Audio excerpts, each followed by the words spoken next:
was 16 years old, sitting at my mother's kitchen table 3 weeks before my wedding. I had spent the entire day scrubbing floors, baking 12 loaves of bread, and rehearsing in my head how I was going to ask her. The house was finally quiet. My sisters had gone to bed. The kerosene lamp flickered between us. I cleared my throat, folded my hands, and said as calmly as I could manage, "Mama, what happens on a wedding night?" She didn't look up from her mending. For a long moment, the only sound was the needle pulling thread. Then she said 7 words that would echo in my mind for years. A wife submits to her husband. That's all. That was it. That was the entire conversation. No explanation, no details, no comfort, just 7 words. And the clear message that asking anything more would be immodest. I walked into my marriage 3 weeks later, knowing less about my own body than I knew about how to butcher a chicken. My name is Rebecca. I grew up Old Order Amish in Holmes County, Ohio. I left the community 4 years ago. And this channel, Beyond the Bonnet, is where I finally answer the questions I was never allowed to ask out loud. Today, I want to talk about something that shocks most people when I tell them: the complete intentional generational silence around physical intimacy that shapes every Amish girl's understanding of her own body, or more accurately, her complete lack of understanding. If you want honest answers about what Amish women are actually taught before marriage, subscribe to this channel and hit the like button. And tell me in the comments, did anyone ever sit you down and actually explain your body to you? I mean, really explain it, not just hand you a book or hope you figured it out. Because in my world, hope and silence were the only education we got. Let me explain why Amish girls go into marriage knowing almost nothing about sex. It's not an accident. It's not because our parents didn't care. It's because of 3 deeply embedded beliefs that make talking about the body spiritually dangerous. The first belief: modesty of thought. In the Amish world, modesty isn't just about how you dress. It's about what you allow yourself to think. Dwelling on physical things, especially anything related to intimacy, is considered a form of pride. And pride is seen as one of the worst sins. A modest girl doesn't ask questions about her body because asking means she's been thinking about it. And thinking about it means she's already stepped toward immodesty. The second belief: suffering as spiritual refinement. Discomfort, confusion, even pain. These are not problems to be solved. They're tests of faith. If something is hard, you endure it. If you don't understand something, you trust God to reveal it in His timing. Seeking answers ahead of time suggests you don't trust the process. And in a community where trust in God's order is everything, that's a serious failing. The third belief: intimacy belongs to marriage alone. Talking about sex before marriage, even in an educational way, even between a mother and daughter, is seen as bringing something sacred into a space where it doesn't belong yet. You'll understand when you're married. That phrase carried so much weight.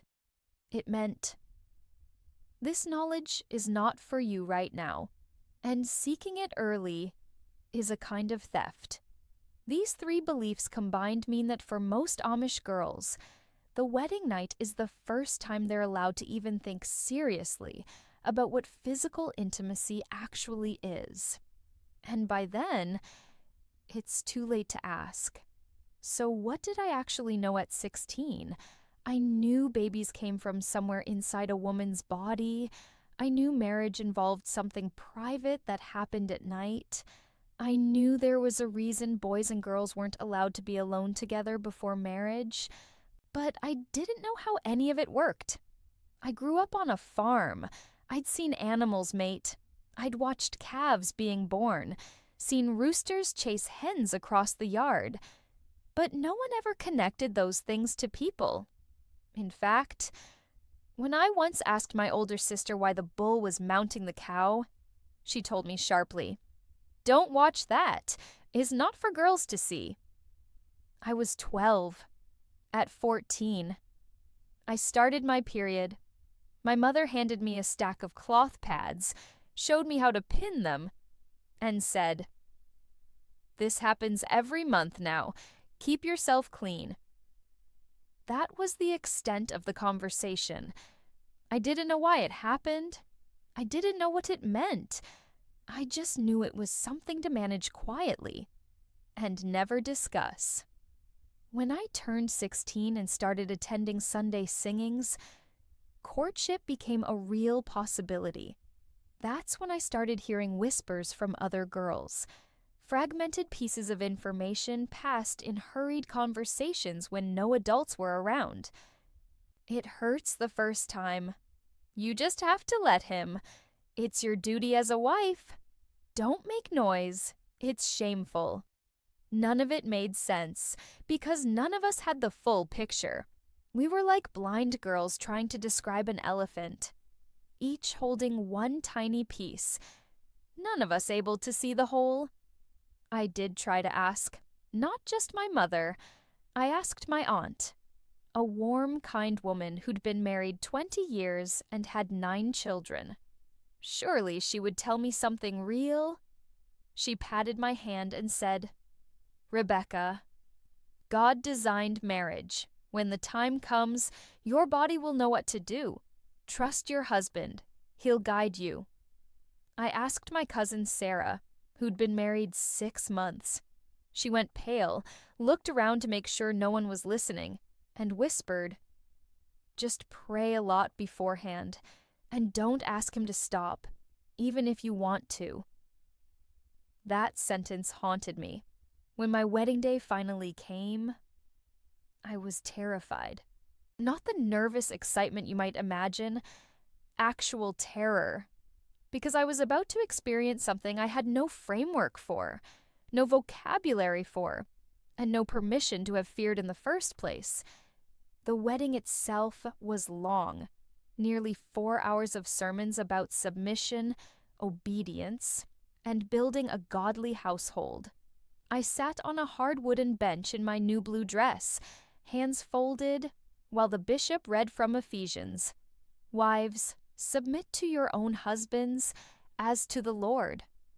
That night, in a small bedroom in my parents' house with my new husband, I learned what all those whispers had been trying to tell me, and every single thing I'd been told was either incomplete, misleading, or just plain wrong. Here's what I need you to understand. My mother wasn't cruel. My aunt wasn't withholding information to hurt me. They were repeating exactly what had been done to them, passing down a multi-generational silence that none of them had the tools or permission to break. In my grandmother's generation, girls married at 17 or 18 knowing even less than I did. In my great-grandmother's time, some girls didn't even know where babies came from until they were visibly pregnant. This wasn't ignorance born of isolation. The Amish aren't cut off from all information. Midwives attend births. Married women obviously understand reproduction. The silence was intentional. It became a form of social control. An Amish girl who understands her body, who has language for her own physical experience, who knows that her comfort matters. That girl is harder to control. That girl might say, "Wait." She might say, "I need time." She might say, "This doesn't feel right." And a woman who says those things disrupts the entire structure. So instead, we were taught to endure, to submit, to trust that our confusion was temporary and our discomfort was holy. But here's the part that makes me angriest now. The information existed, right there in the community. Midwives knew, married women knew. The solution to so much unnecessary fear and pain was sitting in the minds of the women around us. It just wasn't allowed to be spoken. I learned years later that some women did pass information quietly. A jar of olive oil left on a nightstand without explanation. A whispered sentence at a quilting bee that sounded like cooking advice, but meant something else entirely. A meaningful look that said, "You'll figure it out." But that system, fragile and secretive, meant that many women, maybe most, never got the message. They suffered in confusion for months, sometimes years, believing their pain was normal, believing something was wrong with them, believing this was just what marriage was.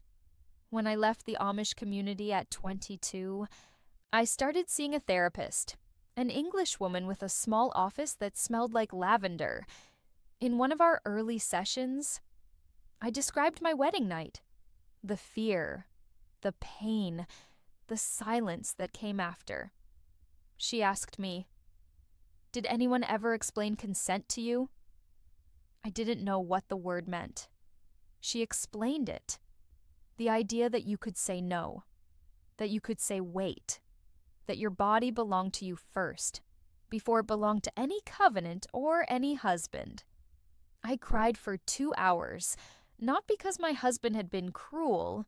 He hadn't been. He'd been just as lost as I was. I cried because I realized how much had been stolen from me before I was old enough to know I had it. The right to understand my own body. The right to enter marriage as an informed participant, not a confused child.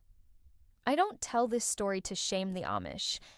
My community gave me things I carry with gratitude, a work ethic that served me through every hard season, a faith that, though rebuilt, is still real, a sense of belonging I haven't found anywhere else. But the silence around women's bodies, around sex, around physical autonomy, that wasn't holy. That was harm. And it was entirely, completely, unnecessarily preventable. So to answer the question in the title, do Amish women know what sex is before their wedding night? The answer is no. Not really. Not in any meaningful way. They know fragments, whispers, warnings. They know it involves submission and duty. They know it might hurt. They know it's private and sacred and not to be discussed. But do they know what to expect? Do they know what their body will feel? Do they know they're allowed to have needs, boundaries, questions?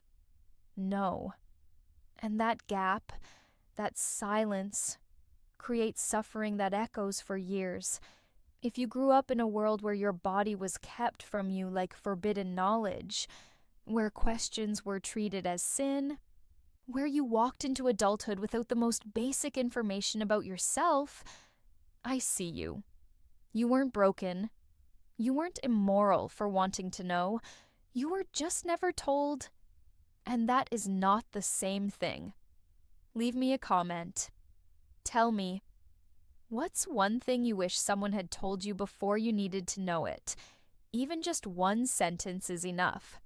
If you want more honest stories from behind the bonnet, subscribe to Beyond the Bonnet.